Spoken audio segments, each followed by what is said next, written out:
The kettle used to whistle at exactly 9:15. Not 9:14. Not 9:16. My dad believes in precision. He says routines keep people steady. For years, that whistle meant the same thing. Chamomile for Mom. 2 spoons of honey, no milk. He'd carry it upstairs like it was something fragile, something sacred. Then Mom started forgetting things. At first it was small. The first time I noticed Dad watching the clock, Mom is folding laundry in the living room. It's 9:12. He's standing in the kitchen doorway with his arms crossed. Not doing anything. Just standing. His eyes flick to the microwave display, then back to Mom. She doesn't look up. At 9:14, he moves to the counter. The kettle is already filled. He must have done it earlier, while I was upstairs. He clicks it on and reaches for the cupboard. 2 mugs. Always the same ones. Hers has a chipped handle. His doesn't. I'm sitting at the dining table with my laptop open, pretending to work on an essay. I've been pretending for 20 minutes. The kettle clicks off at 9:15. Dad pours the water, adds the tea bags, then the honey, 2 spoons in each. He stirs hers longer than his. I count the rotations. 12. He stirs his 4 times. Mom folds the last towel and sets it on the stack beside her. She still hasn't looked at him. Tea's ready, he says. She stands slowly, like her knees hurt, and walks to the table. She sits in her usual chair. Dad sets the mug in front of her and takes the seat across from me. Long day, he asks her. Not particularly. She wraps both hands around the mug, but doesn't drink yet. Dad lifts his almost immediately. 3 small sips. Then he sets it down and checks his phone. Mom takes her first sip at 9:18. I close my laptop. I'm going to finish this upstairs, I say. Neither of them responds. In my room, I sit on the edge of my bed and stare at the wall. I don't know what I'm waiting for. I don't know what I think is going to happen.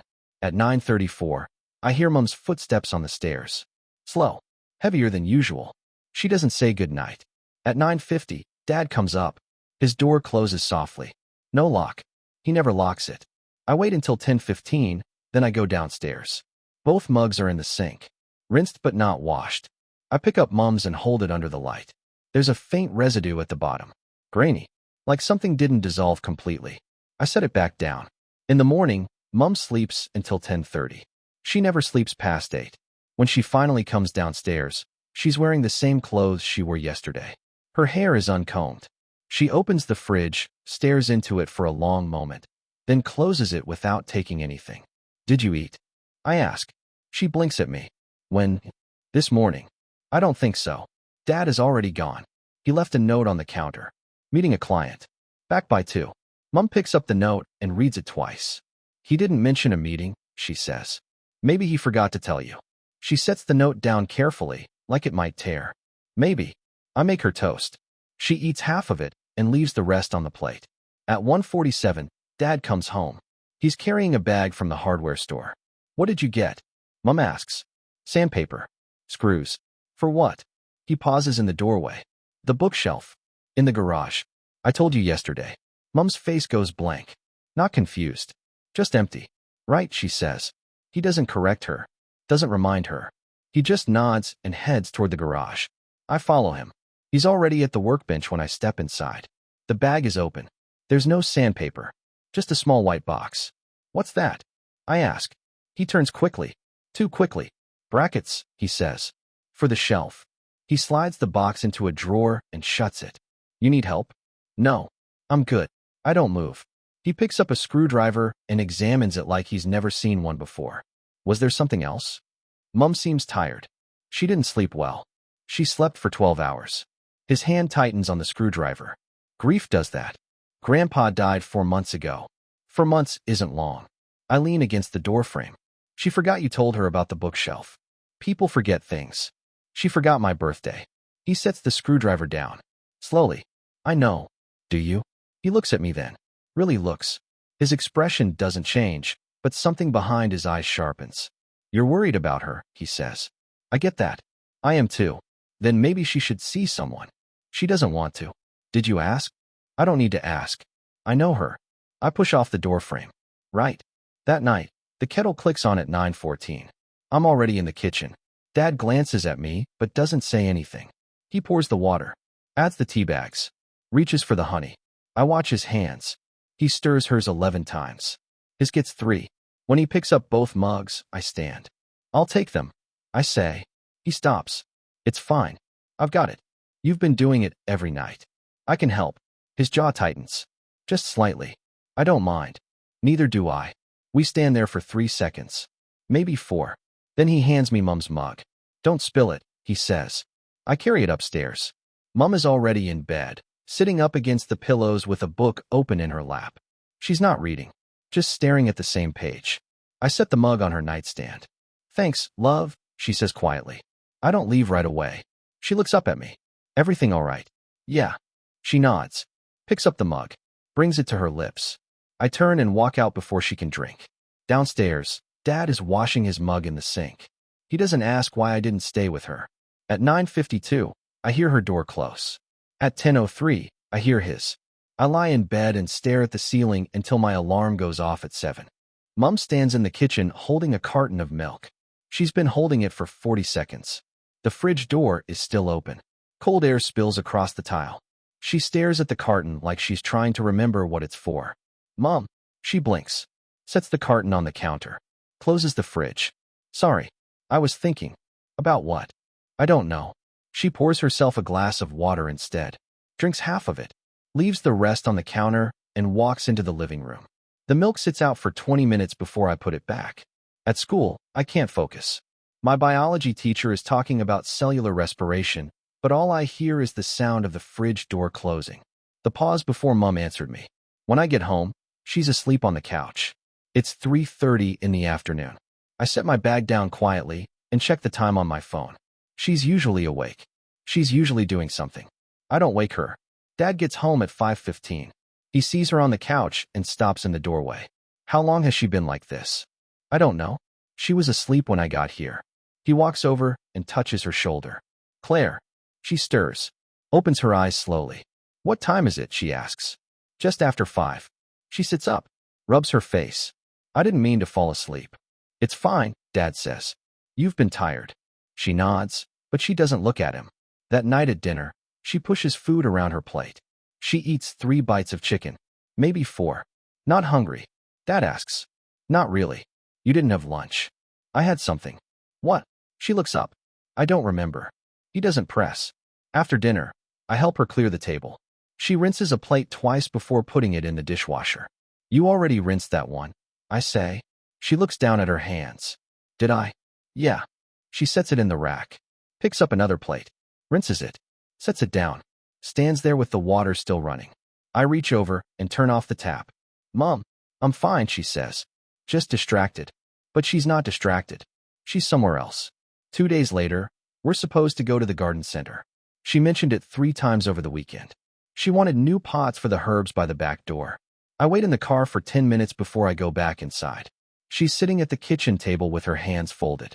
Ready? I ask. She looks at me blankly. For the garden center. Oh. She glances toward the window. Was that today? You said Saturday at 11. I know. She stops.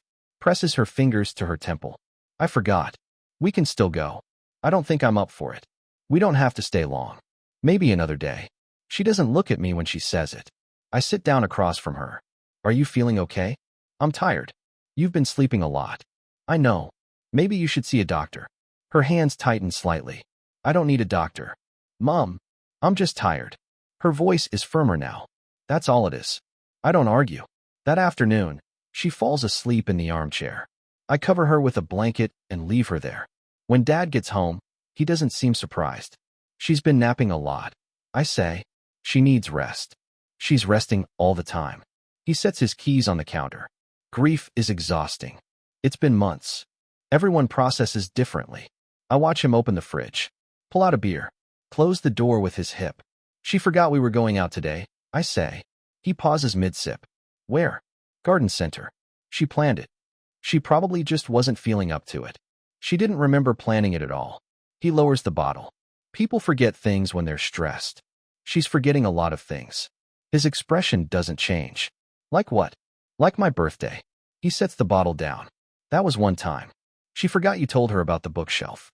She forgot she already rinsed a plate. She stood in front of the fridge for a full minute yesterday and couldn't remember why she opened it. She's grieving. Or something else is wrong. He picks up the bottle again. Takes a longer drink this time. Your grandfather just died. She's not sleeping well. She's stressed. This is normal. It doesn't feel normal. You're worried. I get it. He moves past me toward the living room. But she's going to be fine. He says it like he's sure. Like he's planned for it.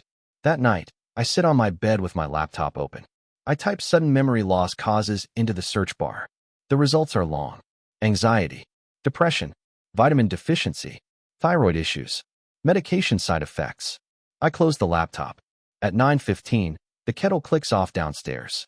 I don't go down. At 9:52, I hear Mom's door close. At 10:08, I hear something fall in her room. Not loud, just a soft thud. I wait for her to pick it up. She doesn't. I get up and crack my door open. The hallway is dark except for the light under Dad's door. I walk to Mom's room and knock softly. Mom. No answer. I push the door open. She's asleep, fully dressed. One arm hanging off the side of the bed. Her mug is on the floor, still half full. The tea has soaked into the rug. I pick up the mug and set it on the nightstand. She doesn't stir. I kneel down and press my hand against the wet spot on the rug. It's warm. She must have just dropped it. Her breathing is deep. Steady. Too steady. I stand there for a long time. Then I go back to my room and don't sleep. Dad leaves his phone on the kitchen island Thursday morning. He never leaves his phone. I'm pouring cereal when I hear it buzz. Once. Then again. He's outside. I can see him through the window, standing by the shed with his back to the house. He's on another phone. The work one, probably. The screen lights up on the counter. I don't pick it up. I just look. Dose stable? The preview cuts off there. I stare at it until the screen goes dark. My hand is still holding the cereal box. I set it down. Pick it up. Set it down again. The back door opens. Dad steps inside, tucking the work phone into his jacket pocket. He sees me standing there and stops. Morning, he says. Morning. His eyes flick to the island. To his phone. He crosses the kitchen and picks it up. Unlocks it. Reads something. His thumb moves across the screen, typing. He doesn't look at me. Mom's still asleep, he asks. Yeah. Let her rest. He pockets the phone and heads upstairs. I stand in the kitchen until my cereal goes soggy. At school, I can't stop seeing those two words. Dose stable.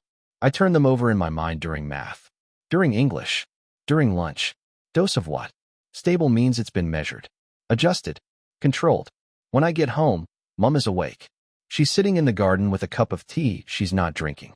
How was school, she asks. Fine. She nods, but doesn't ask anything else. I sit down next to her on the bench. The tea in her cup is cold. There's a film on the surface. Did you make that yourself? I ask. She looks down at it like she's surprised it's there. Your dad made it. This morning. It's 4 o'clock. Is it? She sets the cup on the ground beside her and folds her hands in her lap. I keep losing time, she says quietly. I don't know what to say. She looks at me. Her eyes are clearer than they've been in days. Do you ever feel like you're forgetting how to be yourself? No. I do. She looks back at the garden. I stood in the bathroom this morning and couldn't remember if I'd already brushed my teeth. I couldn't remember getting out of bed. I just appeared there. Maybe you should talk to someone. Your dad thinks I'm fine. What do you think? She doesn't answer. That night, I wait until Dad goes into the garage. He's been spending more time out there. Sometimes an hour. Sometimes 2. I go upstairs to his office. The door isn't locked. It never is. His desk is neat. Too neat. Papers stacked in perfect right angles. Pens lined up parallel to the edge. I open the top drawer. Receipts. Business cards. An old watch. The second drawer is the same. Nothing unusual. The filing cabinet in the corner has a small silver lock. I try the handle anyway. Locked. I check the desk again. Under the mouse pad. Inside the pen holder. Nothing. I'm about to leave when I see the edge of something under a stack of folders. I slide them aside. A business card. Whitmore and Associates, Estate Planning. I turn it over. There's a handwritten note on the back. Evaluation required. Cognitive capacity assessment. I take a photo of it with my phone. Then I put everything back exactly how I found it. Downstairs, I can hear Dad moving around in the garage. Metal scraping. A drawer opening. I head to my room and close the door. I lie on my bed and stare at the photo on my phone. Evaluation required. For who? I already know. The next afternoon, I skip last period and take the bus to the industrial estate on the west side of town. There's a pharmacy there. The kind that doesn't ask questions. I walk in and go straight to the counter. The man behind it is older, gray beard, reading glasses on a chain.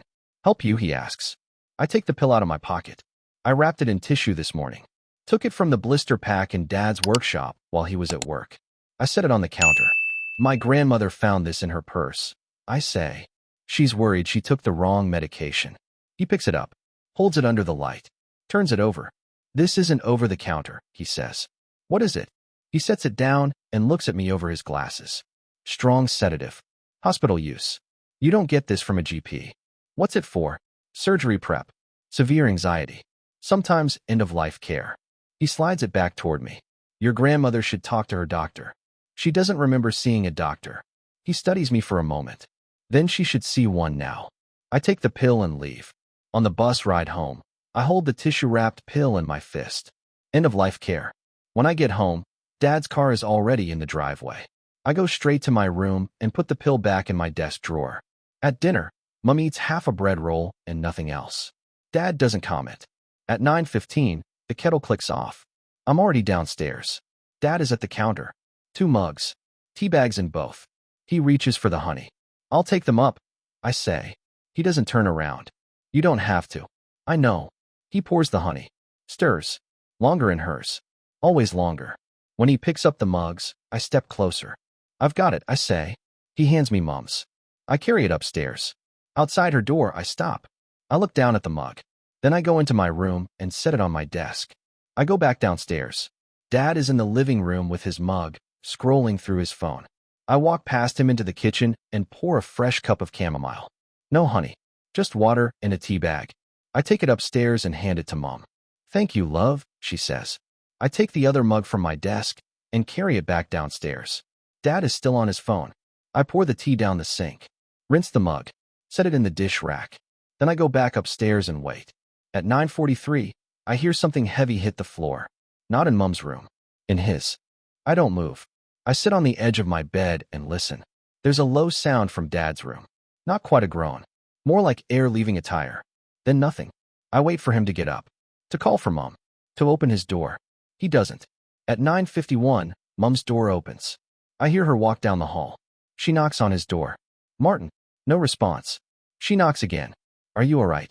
The door opens. I can't see from my room, but I hear his voice. Thick. Slow. Fine. Just knocked something over. You sound strange. Tired. Long day. Do you need? I'm fine. The door closes. Mom stands in the hallway for a moment. Then she goes back to her room. I don't sleep. I lie there and count the seconds between each sound. The creak of his bed. The toilet flushing at 11:47. His alarm going off at 6:30. He's 20 minutes late coming downstairs. Mom is already at the table with toast she hasn't touched. Dad moves slowly. His eyes are slightly unfocused. He pours coffee and misses the mug by an inch. Dark liquid spreads across the counter. Shit, he mutters. Mom looks up. You all right? Yeah. He grabs a towel. Wipes at the spill. Didn't sleep well. You said you were tired last night. I was. Maybe you're coming down with something. Maybe. He drinks the coffee too fast. Burns his tongue. I can tell by the way he winces. I've got a site visit this morning, he says. I'll be back by lunch. Mom nods. He leaves without finishing the coffee. After the door closes, Mom looks at me. He seems off. Yeah. He's been working too much. I don't respond. She picks at her toast. Puts it down. I feel better today. You do? Clearer. I don't know why. She touches her temple. Like fog lifted. I watch her stand and carry her plate to the sink. Her movements are steadier. More certain. She slept without the tea. That night, I wait in the kitchen. At 9:14, Dad fills the kettle. He doesn't look at me. Long day. I ask. Average. He sets the mugs on the counter. Adds the tea bags. How was the site visit? Fine. You seem tired this morning. His hand pauses over the honey jar. I'm fine now. Good. He pours the honey. Stirs. I count. 13 rotations in hers. 4 in his. He picks up both mugs. I'll take Mom's, I say. I've got them. You look tired. I said I'm fine. I stand. Move closer. Then let me help. We're 3 feet apart. His jaw tightens. Why? Why what? Why do you suddenly care about bringing your mother tea? I've always cared. You've never offered before. I'm offering now. He looks at me for a long moment. Something shifts in his expression. Not anger. Calculation. Fine, he says. He hands me Mom's mug. I carry it upstairs. Set it on my desk. Pour it down the bathroom sink. I refill the mug with hot water from the tap. Add a fresh tea bag from the box in Mom's bathroom cabinet. I bring it to her room. She's reading. Same book as last week. She hasn't turned the page in days. Here, I say. Thank you, sweetheart. I go back to my room and wait. At 9:47, I hear his door close. At 9:53, something falls. At 10:02, his door opens again. Footsteps in the hall. Uneven. He's going to the bathroom. The tap runs for a long time. When he comes out, he's leaning against the wall. I crack my door open. He sees me. Straightens. Just getting water, he says. His voice is off. Slightly slurred at the edges. You sure you're okay? Yeah. He runs a hand over his face. Chamomile hits different on an empty stomach. Did you skip dinner? Lunch. He walks back to his room. Closes the door. I wait until I hear the bed creak. Then I text myself a reminder. He knows what chamomile does. The next morning, he's in the kitchen before me. He's dressed. Clean-shaven. Moving at normal speed. Morning, he says. Morning. He pours coffee. Doesn't spill. Mom comes down 10 minutes later. She's wearing jeans. A clean shirt. Her hair is pulled back. You look good, Dad says. I feel good. She smiles. Slept through the night for once. That's great. She makes herself breakfast. Actual breakfast. Eggs and toast. She eats all of it. Dad watches her over the rim of his mug. I was thinking, she says. Maybe we could go to the garden center this weekend. I still need those pots. Sure, Dad says. Whatever you want. She smiles at him. He smiles back. But he doesn't look at me. That night, at 9:15, he makes the tea again. I'm sitting at the dining table with a textbook I'm not reading. He stirs hers 14 times. His gets 3.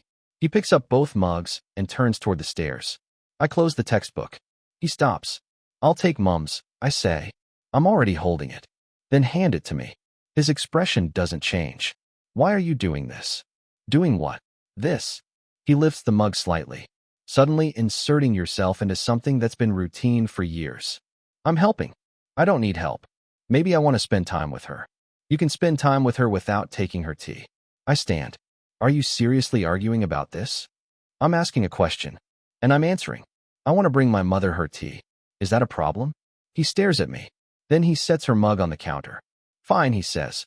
He takes us upstairs. I wait until I hear his door close. Then I pour Mom's tea down the sink. I make a fresh cup. No honey. Just chamomile. And I take the mug he was holding, the one meant for her, and I carry it to his room. I knock. Yeah. I open the door. He's sitting on the edge of the bed, setting his mug on the nightstand. You left this downstairs, I say. I hold out the mug. He looks at it. Then at me. That's your mother's. No, I say. This is yours. You were holding too. I wasn't. You were. I set it on the dresser near the door. Drink it or don't, I say. But you made it. I close the door before he can respond.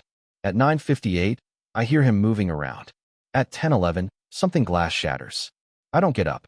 At 10:34, his light goes off. I lie in bed and stare at the ceiling. I switch them. I really switch them. Dad doesn't come down for breakfast. Mom stands at the bottom of the stairs holding a mug of coffee she made for him.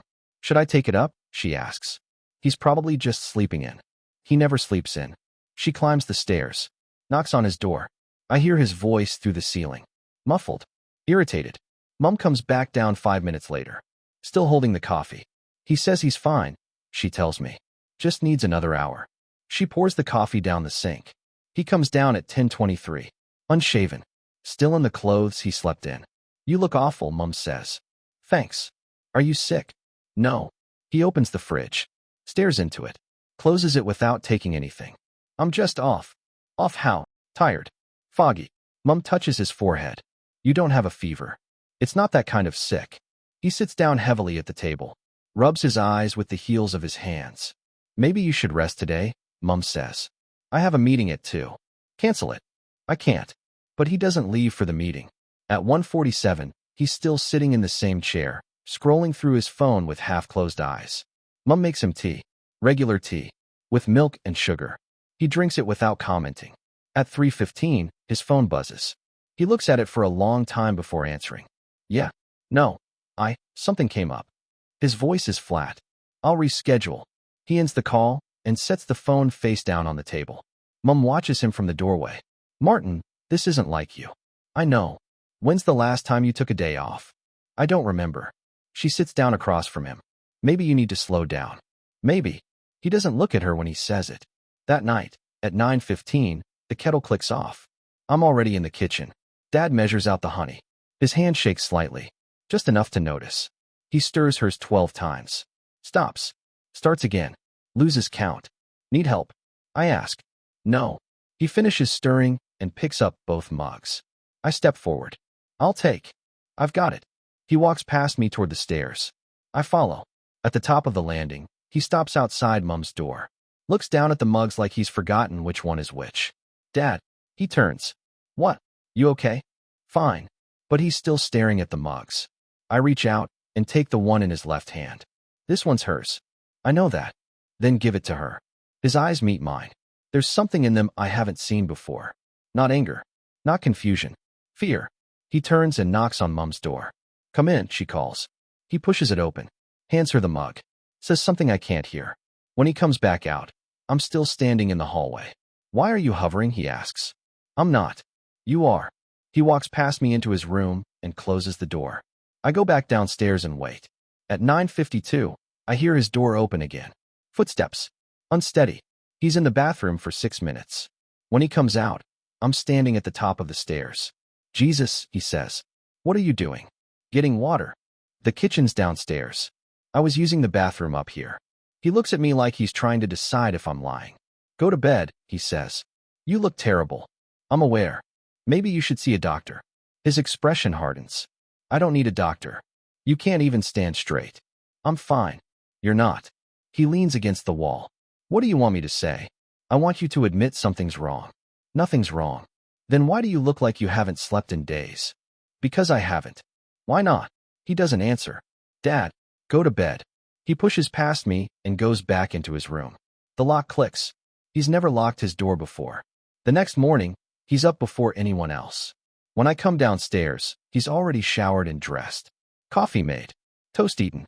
Feeling better? I ask. Much. But his hands are still shaking when he picks up his mug. At work, I assume. He doesn't come home until after 7. Mom made dinner. Chicken and roasted vegetables. He eats 3 bites and pushes the plate away. Not hungry. Mom asks. I had a late lunch. You look thin. I'm fine. But he's not fine. His shirt is looser. There are shadows under his eyes that weren't there a week ago. After dinner, he goes straight to the garage. Mom clears the table in silence. He's working too much, she says quietly. Yeah. I'm worried about him. I don't respond. She washes the dishes slowly. Carefully. Like she's trying to make the task last longer. I feel guilty, she says.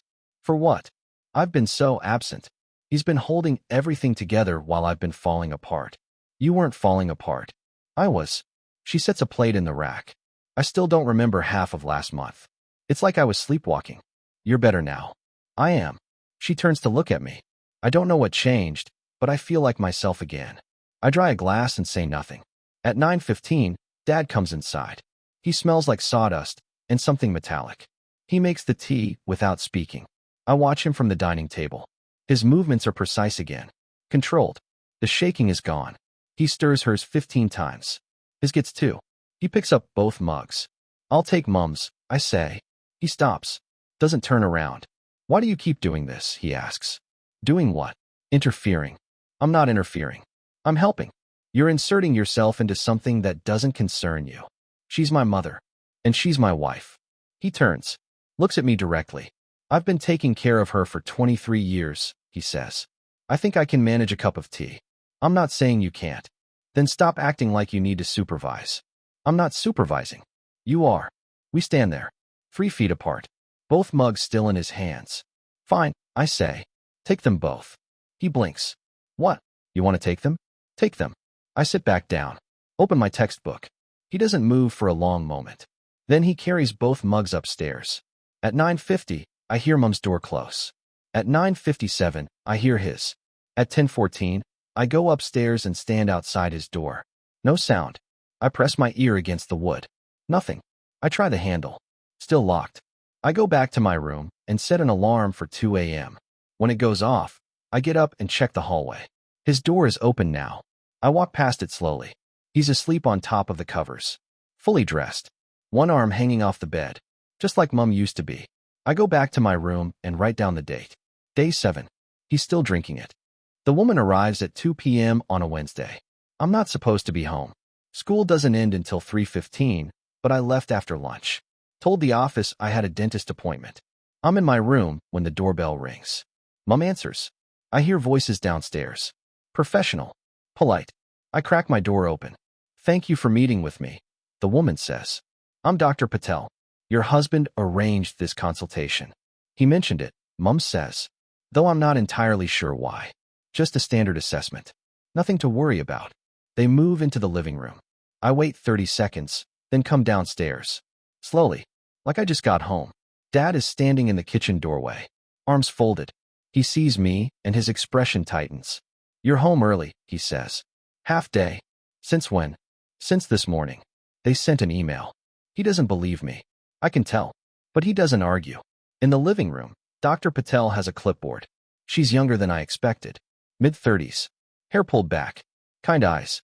Mom sits on the couch with her hands folded in her lap. I'm just going to ask you a few questions, Dr. Patel says. There are no wrong answers. Just answer as best you can. Mom nods. Can you tell me today's date?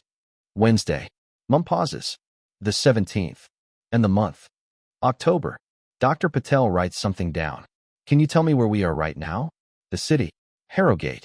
Good. And what's the current prime minister? Mom answers correctly. Can you subtract 7 from 100? 93. And 7 from that. Mom hesitates.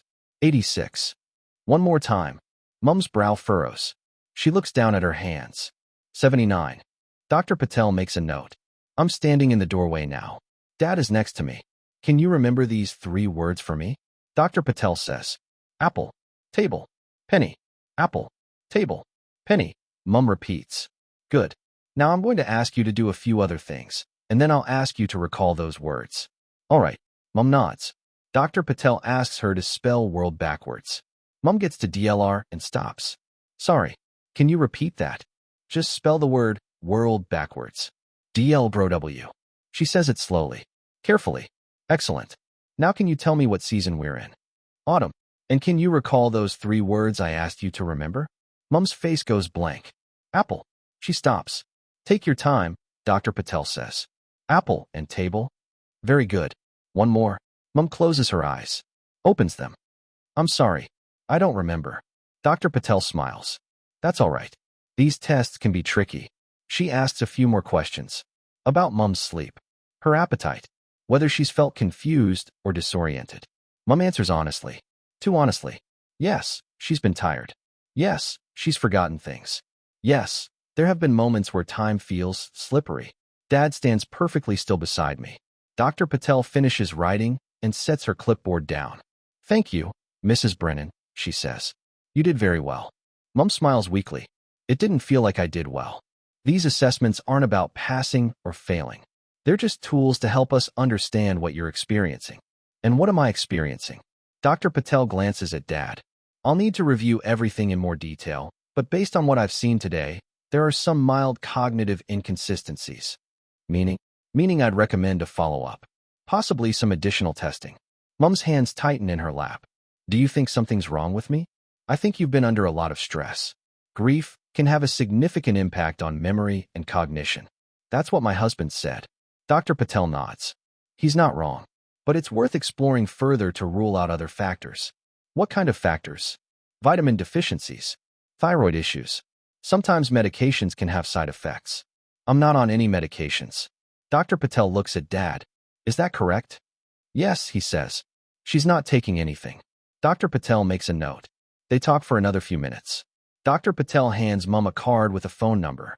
Says someone will be in touch about scheduling the follow-up. Dad walks her to the door. I stay in the doorway. Mom sits on the couch, staring at the card in her hands. Mom. She looks up. Her eyes are wet. I failed, didn't I? You didn't fail. I couldn't remember the word. I couldn't subtract properly. You were nervous. I wasn't nervous. I just couldn't do it. She sets the card down on the coffee table. What if something's really wrong with me? Nothing's wrong with you. Then why did your father arrange this? I don't have an answer. Dad comes back into the room. She said you did fine. She said there were inconsistencies. Mild inconsistencies. She said it's probably stress. She also said I should get more testing. And we will. If you want. Mom looks at him for a long moment. Do you think I'm losing my mind? No. Then why did you call her? Because you've been struggling. I wanted to make sure you were okay. You could have asked me. I did ask you. You said you were fine. I am fine. Then there's nothing to worry about. He says it gently, like he's comforting her. But there's something underneath the gentleness. Satisfaction. That night, at 9:15, he makes the tea. I don't offer to help. He takes both mugs upstairs without looking at me. At 9:53, Mom's door closes. At 10:01, his does. I sit at the kitchen table with my phone and search for Dr. Patel's name. She's real. She works at a clinic in Leeds. Specializes in geriatric cognitive assessments. I scroll through her credentials, her reviews. Then I search cognitive capacity assessment estate planning. The results are immediate. Determining mental competency for legal decisions. Assessing ability to manage finances. Required documentation for power of attorney. I read 3 articles. Then I read them again. At 11:30, I hear Dad's door open. Footsteps in the hallway. Slow. Deliberate. He goes to the bathroom. Stays there for 2 minutes. When he comes out, he stops outside Mom's door. I hold my breath. He doesn't knock. He just stands there. Then he goes back to his room. I wait until I hear his door close. Then I go downstairs and open the filing cabinet in his office. Still locked. I check the kitchen drawers again. The toolbox in the garage. The spare key dish by the front door. Nothing fits. I'm about to give up when I remember the tin in his workshop. The one that held the pills.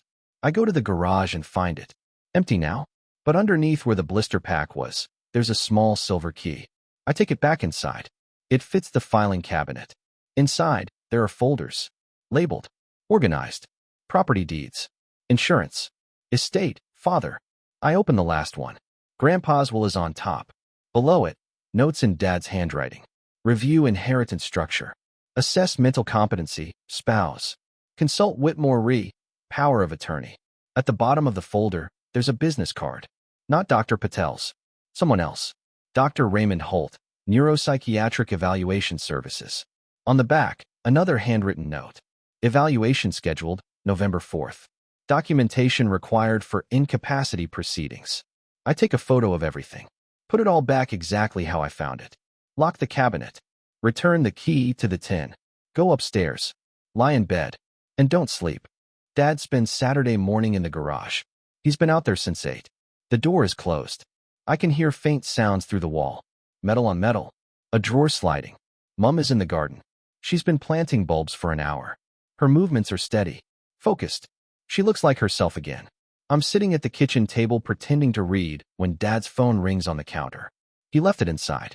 It buzzes twice. Then stops. Then starts again. I look at the screen. Michael. I don't recognize the name. It goes to voicemail. 30 seconds later, it buzzes again. A text. Call me when you can. She's asking questions. I take a photo of the screen. The phone goes dark. 5 minutes later, Dad comes inside.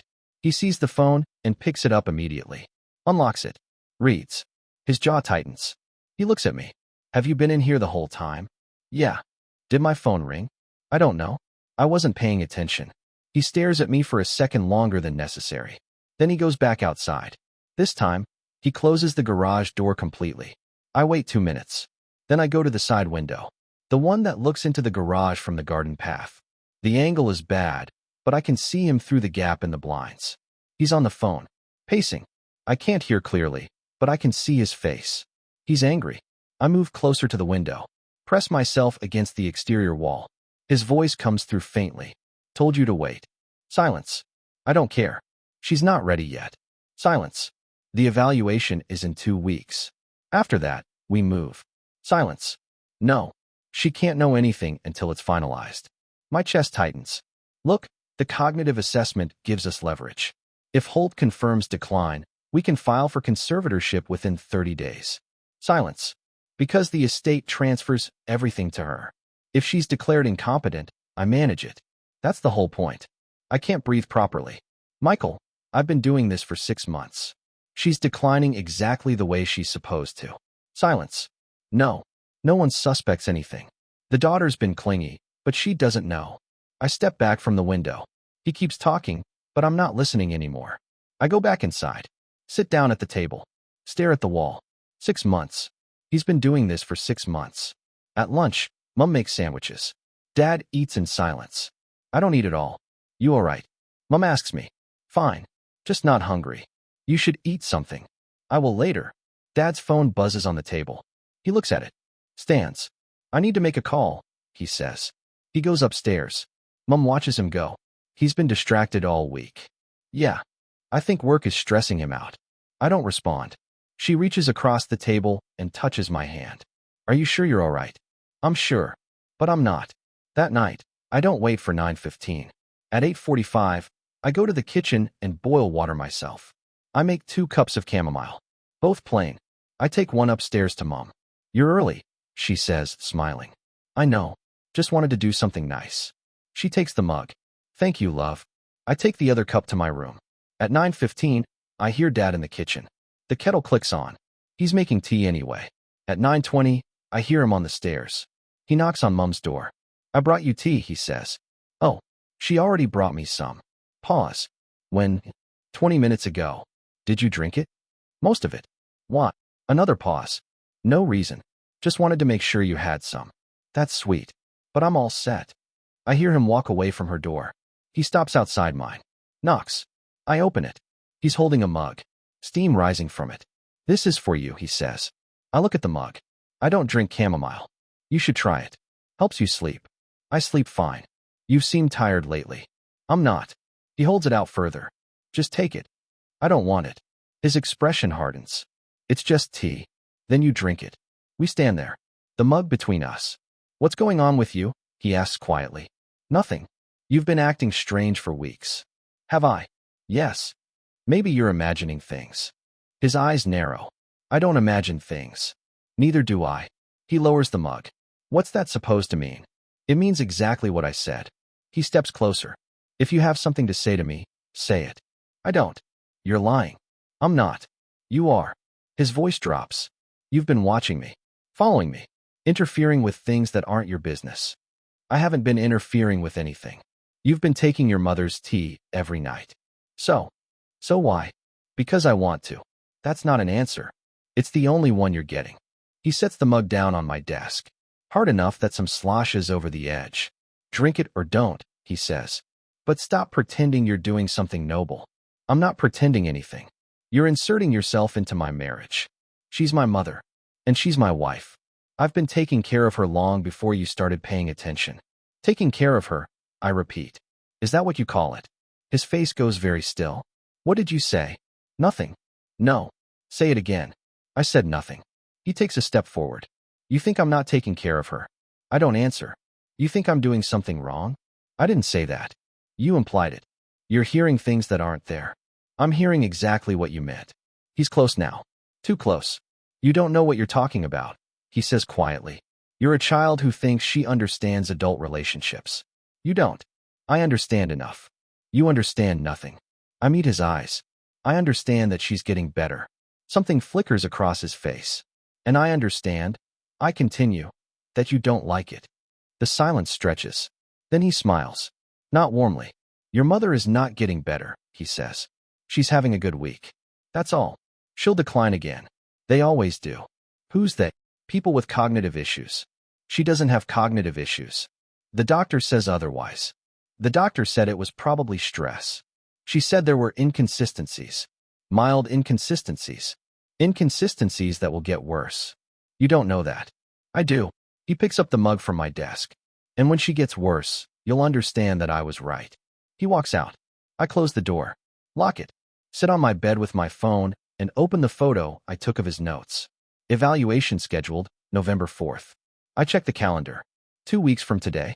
I open my messages and scroll to Mom's name. Then I stop. If I tell her now, she'll confront him. He'll deny everything. He'll say I misunderstood. He'll say I'm being dramatic. And she might believe him. I delete the unsent message. At 10:02, I hear his door close. At 10:47, I hear it open again. I crack my door and look out. He's standing in the hallway in the dark. Just standing there. looking at Mom's door. After 30 seconds, he goes back into his room. I don't sleep that night. I start switching the mugs every night. Monday, Tuesday, Wednesday. Dad doesn't comment, but I can see it in the way he moves. Slower in the mornings. His eyes unfocused at breakfast. He spills coffee twice on Thursday. Forgets his keys on Friday. Mom notices. Are you feeling all right? She asks him Friday evening. Fine. You seem run down. I'm just tired. Maybe you should take a few days off. I can't. But on Saturday, he doesn't leave the house. He stays in the garage until noon. Comes inside. Makes himself lunch. Goes back out. At 6:30, Mom calls him for dinner. He doesn't respond. She goes to the garage herself. I follow. The door is open. Dad is sitting on the floor with his back against the workbench. His head is tipped back. Eyes closed. Martin. He opens his eyes slowly. Yeah. Dinner's ready. I'm not hungry. You need to eat. I said I'm not hungry. His voice is sharp. Sharper than I've heard it in weeks. Mom flinches. All right. I'll save you a plate. She turns to leave. Wait, he says. She stops. He stands. Unsteady. Grabs the edge of the workbench to keep his balance. I'm sorry, he says. I didn't mean to snap. It's fine. It's not. I'm just. He trails off. Rubs his face. I don't know what's wrong with me. Maybe you should see someone. I don't need to see anyone. Martin. I'm fine. But he's not fine. At dinner, he eats 4 bites. Pushes the plate away. Stares at the wall. Did something happen at work? Mom asks. No. Then what is it? Nothing. You're clearly upset about something. I'm not upset. You're barely eating. You're not sleeping. You snapped at me in the garage. He looks at her. I said I was sorry. I know. I'm just worried. Don't be. I can't help it. He stands. Picks up his plate. Scrapes the food into the bin. I'm going to lie down, he says. He leaves the kitchen. Mom watches him go. He's not himself. No. I say quietly. He's not. At 9:15, he doesn't make tea. I wait in the kitchen until 9:30. He doesn't come down. I make chamomile myself. Plain. Just water in a tea bag. I take it to Mom. Your father didn't make tea tonight, she says. He's not feeling well. I should check on him. Let him rest. She looks at the mug in her hands. This doesn't have honey. I forgot. That's all right. I prefer it plain anyway. She drinks half of it while I sit on the edge of her bed. Do you think he's depressed? She asks. I don't know. He's been different for weeks. Distant. Irritable. Maybe he's stressed. He won't talk to me about it. She sets the mug down. I've tried. He just shuts down. I don't know what to say. She lies back against the pillows. I feel like I'm losing him. You're not. It feels that way. I stand. Get some rest. Will you check on him? Yeah. I go to his door. Knock softly. No answer. I try the handle. Locked. Dad. Nothing. I knock again. Harder. Dad, Mom wants to know if you're okay. Silence. Then, faintly. I'm fine. His voice is thick. Slurred at the edges. Are you sure? Yeah. Do you need anything? No. I stand there for another moment. Then I go back to my room. At 10:18, I hear his door unlock. Footsteps in the hall. Slow. Uneven. He's going to the bathroom. I crack my door open. He's leaning heavily against the wall. One hand pressed flat to keep himself upright. He doesn't see me. He makes it to the bathroom. Closes the door. I hear water running. Then a crash. I move into the hallway. Dad. No response. Dad, are you all right? The door opens. He's standing in the doorway, gripping the frame. His face is pale. Sweat on his forehead. I'm fine, he says. But his knees buckle. I catch his arm before he falls. Jesus. I'm fine. You're not fine. Sit down. I guide him to the floor. He slumps against the wall. What happened? I ask. Nothing. Just dizzy. When's the last time you ate? Dinner. You had 4 bites. I wasn't hungry. You need to eat something. I don't need anything. But his eyes are unfocused. His breathing shallow. Mom appears at the end of the hall. What's going on? He almost fainted. She rushes over. Kneels beside him. Martin, what happened? I'm fine. You're not fine. I just stood up too fast. You look awful. Thanks. She touches his face. You're burning up. I'm not. You are. She looks at me. Get him some water. I go downstairs. Fill a glass. Come back up. Dad is still on the floor. Mom is sitting beside him. Drink this, she says. He takes the glass. His hand shakes. Water sloshes over the rim. He drinks half. Hands it back. Can you stand? Mom asks. Yeah. But when he tries, his legs won't hold him. Mom and I get him upright. Walk him to his room. Lower him onto the bed. He lies back. Closes his eyes. I'm calling a doctor, Mom says. Don't. Martin. I said don't. I just need to sleep. You need more than sleep. I'll be fine in the morning. She looks at me. I don't know what to say. We'll check on you in a few hours, she says finally. He doesn't respond. We leave the door open and go back into the hallway. What's wrong with him? Mom asks quietly. I don't know. He's getting worse. Yeah. She wraps her arms around herself. I should have insisted he see someone weeks ago. He wouldn't have gone. I know. She looks back at his door. But I should have tried harder. We stand there in silence. Then she goes to her room. I go to mine. At 11:30, I hear movement. I get up and look out. Dad is in the hallway again, leaning against the wall. He's trying to get to the stairs. I step out of my room. Where are you going? He turns. His eyes struggle to focus on me. Kitchen, he says. For what? Water. I'll get it. I can get it myself. You can barely stand. I'm fine. He takes a step. Stumbles. I catch him again. Let me help you back to bed. I don't need. Dad, please. Something in my voice stops him. He lets me guide him back to his room. I lower him onto the bed. He lies back. Stares at the ceiling. This doesn't make sense, he says quietly. What doesn't? I feel like. He trails off. Like I've been drugged. My chest tightens. That's a weird thing to say. I manage. It's what it feels like. You're probably just exhausted. Maybe. But he doesn't sound convinced. He closes his eyes. I stand there for a long moment. Then I leave. Close his door behind me. Go to my room. Sit on my bed. And realize I'm shaking. Dad doesn't come downstairs Sunday morning. Or Sunday afternoon. At 2 p.m., Mom goes up to check on him. She comes back down 5 minutes later. He's awake, she says. But he won't get up. Did he say why? He says he's too tired. Is he eating? He said he's not hungry. She stands at the bottom of the stairs, looking up. I'm calling the doctor tomorrow whether he likes it or not. Good. But Monday morning, Dad is in the kitchen before either of us. He's showered, dressed, shaved. Feeling better? Mom asks. Much. She studies him. You look better. Told you I just needed rest. But his hands still shake when he pours coffee. He leaves for work at 7:45. Comes home at 6:30. Eats dinner without commenting on it. Goes to the garage. At 9:15, he doesn't make tea. He stays in the garage until 10:30. When he comes inside, I'm sitting at the kitchen table. Still up? He says. Yeah. He opens the fridge. Stares into it. Closes it without taking anything. You didn't make tea tonight, I say. No. Why not? He looks at me. I didn't feel like it. Mom might want some. Then she can make it herself. He walks toward the stairs. Are you done with it? I ask. He stops. Turns slowly. Done with what? Making tea. Why would you ask that? Just wondering. His jaw tightens. I can make tea whenever I want. I know. Then why are you asking? No reason. He stares at me for a long moment. Then he goes upstairs without another word. I wait until I hear his door close. Then I go to the garage. The filing cabinet is still locked. But the key is still in the tin. I open the cabinet and pull out the estate folder. Everything is still there. The will. Dad's notes. The business cards.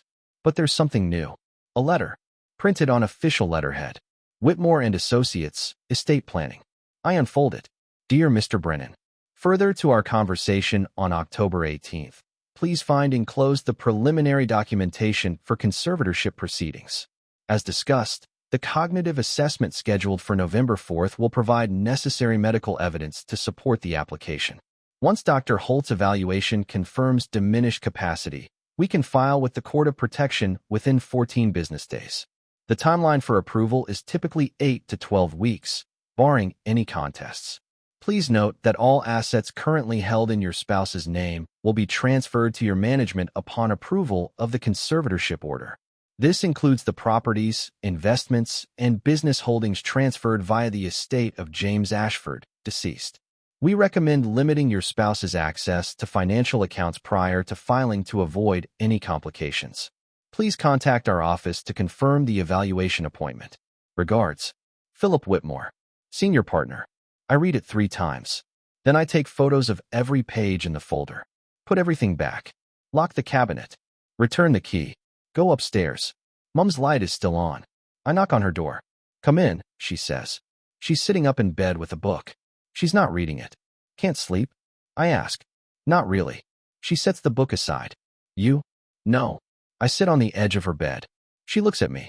You've been quiet lately. Have I? Yes. Is everything all right? Yeah. But my voice cracks slightly. She reaches out and touches my hand. You can talk to me. You know that. I look down at her hand on mine. I could tell her. I could show her the photos right now. But if I do, what happens? She confronts him. He denies it. Says the letter is precautionary. Says I'm misunderstanding legal language. Says he was just protecting her interests. And she might believe him. Because he's convincing when he wants to be. I'm fine, I say. Just stressed about school. She squeezes my hand. All right. But if you need to talk, I'm here. I know. I stand. Get some sleep. You too. I go back to my room and lie in bed with my phone. I scroll through the photos again. Limiting your spouse's access to financial accounts. I open a new browser tab and search Court of Protection conservatorship contest. The results are dense. Legal jargon. Case precedents. But one thing is clear. Once conservatorship is granted, it's difficult to reverse. The person has to prove they're competent, which is nearly impossible if they've already been declared incompetent. I close the browser. Open my messages. Type. Mom, I need to tell you something. Delete it. Type. Dad is trying to. Delete it. I lock my phone and put it face down on the nightstand. Tuesday passes. Wednesday. Thursday. Dad doesn't make tea any of those nights. But Mom seems fine. Better than fine. She goes to the garden center on Wednesday. Buys the pots she wanted. Plants herbs in them Thursday morning. She makes dinner every night. Eats full meals. Reads her book. Finishes the crossword. On Friday, she laughs at something on the television. I can't remember the last time I heard her laugh. Dad watches her from the armchair. His expression is unreadable. That night, he goes to the garage after dinner. I wait 10 minutes. Then I follow. He's standing at the workbench with his back to the door. What do you want? He says without turning around. Nothing. Then why are you here? I was just checking on me. He turns. You've been doing that a lot lately. I'm worried about you. No, you're not. I am. You're not worried. You're suspicious. I don't respond. He steps closer. You think I don't notice? You think I don't see what you're doing?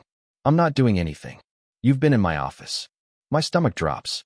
No, I haven't. The filing cabinet was unlocked yesterday morning. I always lock it. Maybe you forgot. I don't forget. Everyone forgets things. Not me. We stand 3 feet apart. What were you looking for? He asks quietly. Nothing. I wasn't in your office. You're lying. I'm not. What did you see? I didn't see anything. His eyes narrow. Did you tell your mother? Tell her what? Whatever you think you found. I didn't find anything. Good. He steps back. Crosses his arms. Because there's nothing to find. Then why do you care if I was in there? Because it's my office. My private space. And you have no right to go through my things. I didn't go through anything. You're still lying. I turn to leave. One more thing, he says. I stop. The evaluation is in 5 days, he says. November 4th. Dr. Holt will be conducting a full neuropsychiatric assessment on your mother. I don't turn around. He's very thorough, Dad continues. Much more comprehensive than Dr. Patel. He'll be testing memory, cognition, decision-making capacity. Why are you telling me this? Because I want you to understand something. His voice is calm, almost gentle. Your mother is not well. She hasn't been well for months. And no matter what you think you know, no matter what you think you've figured out, the medical evidence will prove that she needs help. She doesn't need help. She does. And after the evaluation, it will be documented. Official. Legally binding. I turn around. What does that mean? It means that when the time comes to make decisions about her care, about her finances, about her future, I'll be the one making them. She can make her own decisions. Not if she's been declared incompetent. The word hangs in the air. That's not going to happen, I say. He smiles. Not warmly. We'll see. I leave the garage. Go inside. Upstairs. To my room. I close the door. Lock it. Sit on my bed with my phone. And finally, I type the message I've been avoiding. Mom, I need to talk to you. It's important. I stare at it for 30 seconds. Then I delete it. Because if I tell her now, she has 5 days to prepare. 5 days for him to adjust his plan. 5 days for him to convince her I'm wrong. I need more than 5 days. I need proof she can't dismiss. I need him to make a mistake. So I wait. The evaluation is scheduled for 10 a.m. on Monday. Sunday night, Dad makes tea for the first time in a week. I'm in the living room when I hear the kettle click on at 9:15. I go to the kitchen doorway and watch. He moves with precision, like he's been planning this. Measuring, counting. He stirs her mug 16 times. His gets none. He doesn't add honey to his at all. He picks up both mugs and turns. Sees me standing there. I thought you stopped making tea. I say, I'm making it tonight. Why? Because I feel like it. He moves toward the stairs. I don't follow. I wait until I hear him knock on Mom's door. Hear the low murmur of conversation. Then I hear his door close. I go upstairs 20 minutes later. Mom's door is open. She's sitting up in bed with the mug on her nightstand. Half empty. How are you feeling? I ask. Fine. What? Just checking. She picks up the mug. Takes another sip. This one's sweeter than usual. Is it? Your father must have added extra honey. She finishes it. Sets the empty mug down. Big day tomorrow, she says. Are you nervous? A little. But Dr. Patel said Dr. Holt is very good. When did she say that? Your father told me. He spoke with her last week. Of course he did. I'm sure you'll do fine. I say. I hope so. She settles back against the pillows. I just want this to be over. I'm tired of people thinking something's wrong with me. Nothing's wrong with you. That's what I keep saying. She yawns. I should sleep. Early morning. Yeah. I stand. Good night, Mom. Good night, love. I close her door. Stand in the hallway. Dad's door is closed. No light underneath. I go back downstairs. The kitchen is clean. Both mugs washed and put away. I open the cupboard. Take down the chamomile box.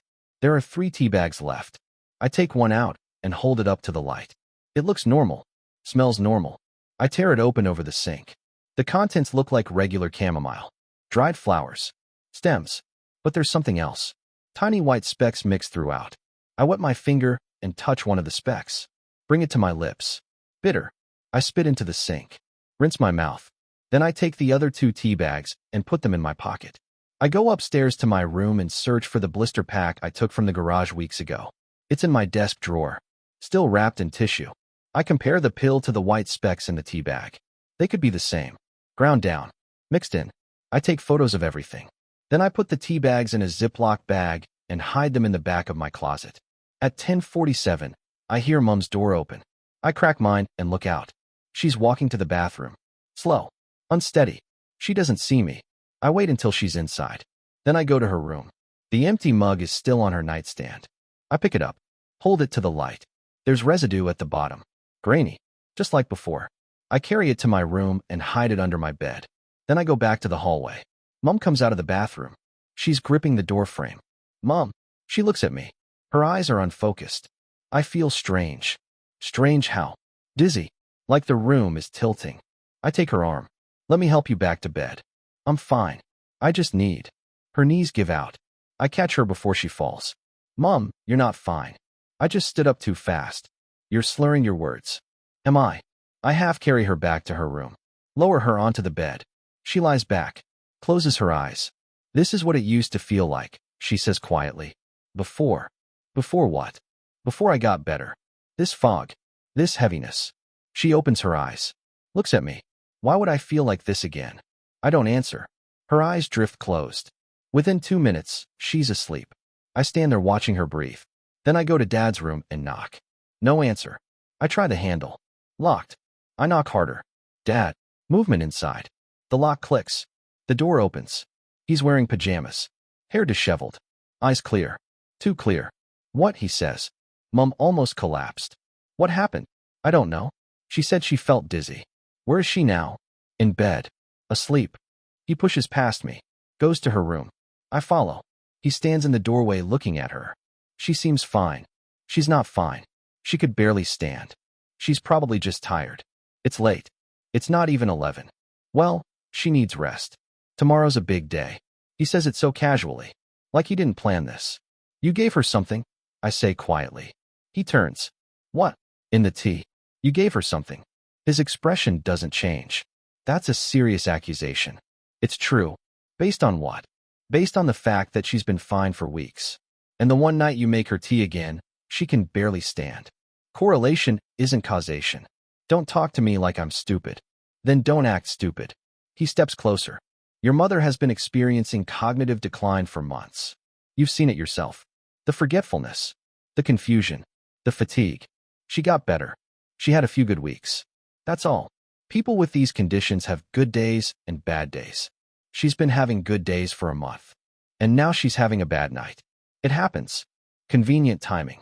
What's that supposed to mean? The evaluation is tomorrow morning. And tonight, suddenly, she's symptomatic again. His jaw tightens. I don't appreciate what you're implying. I'm not implying anything. I'm saying it directly. You think I'm making your mother sick? Yes. He stares at me. That's insane. Is it? Yes. And if you repeat that to anyone, I'll make sure they know you're the one who's unstable. Are you threatening me? I'm warning you. You're 17 years old. You don't understand what you're talking about. And if you interfere with your mother's medical care, there will be consequences. What kind of consequences? The kind that ensure you don't make things worse for her. We stand 2 feet apart. The evaluation is happening tomorrow, he says quietly.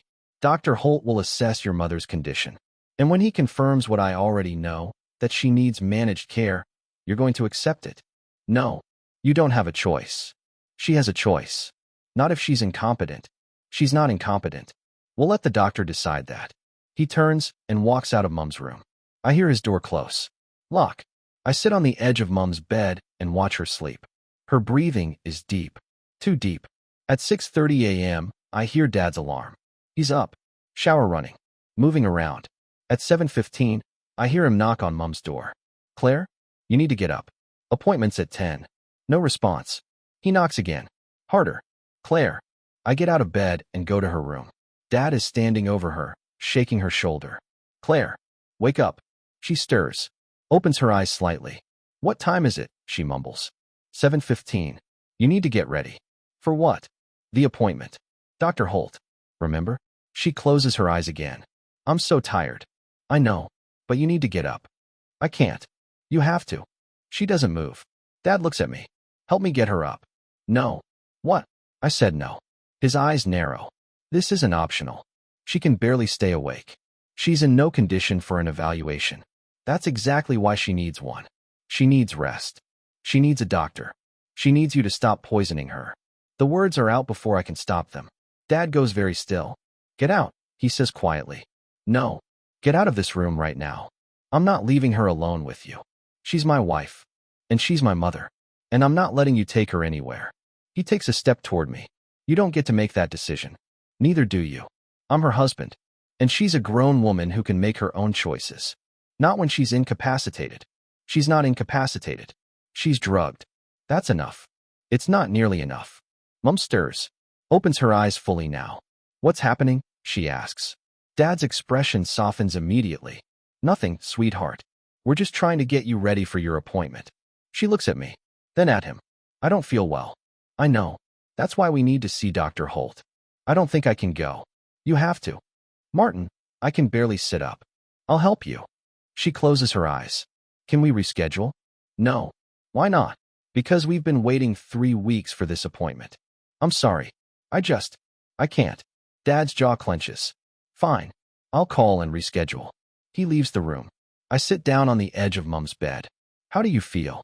I ask. Like I've been hit by a truck. She opens her eyes. What were you and your father arguing about? Nothing. It didn't sound like nothing. Just the appointment. He seemed angry. He's frustrated.